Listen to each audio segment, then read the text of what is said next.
What led you into law enforcement? I actually have degrees, as you were mentioning. I have a degree in international business and management. Wow. And also a master's degree in criminal justice. Oh, okay. I've always been interested in law enforcement, even though my business background may not indicate that. Since it was a management degree, I know that would be looked well upon in law enforcement. And because what's your dream in law enforcement? You want to be move work up through my the way up ranks through and the be a ranks. chief or something? Yeah, so work my way through the ranks, maybe be a canine officer, detective, something along those lines, and stay within my city and work my way up as I can. So right. I feel that having the degrees already will benefit me, I think, versus coming in and then getting them. I've been lucky enough to be able to do that before starting the career. Right.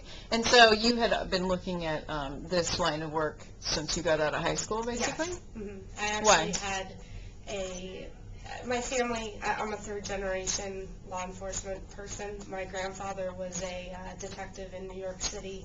My dad was too short to work in New York City, so they moved down here.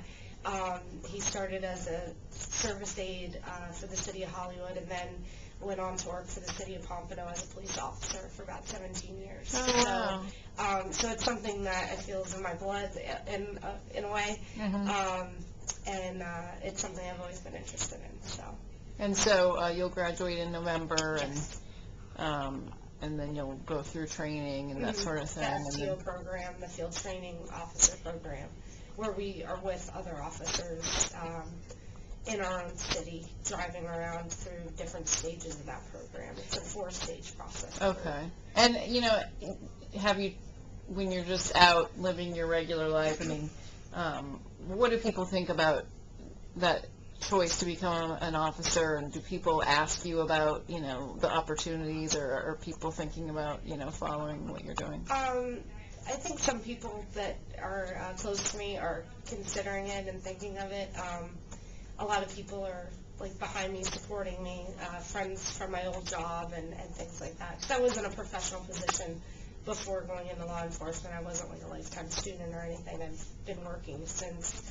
Oh, really? Yeah, since I got out of college, I've had professional, positions since about 2004. So, the people that I worked with there, they've, been very supportive and are, always calling me, how's it going? Really? How's the academy? And that. What about the physical fitness part?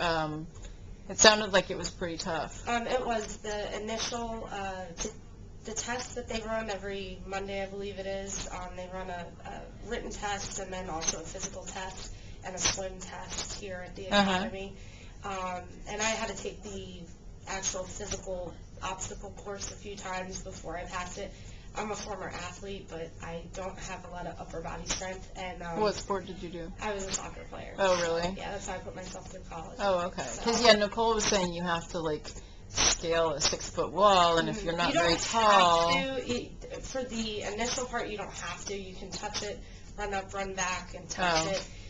It just adds time, obviously, to your overall time. But I was not able to scale the wall until about a month ago. Oh, you did it? With our class, so that was a big feat to be able to do that. Yeah. So,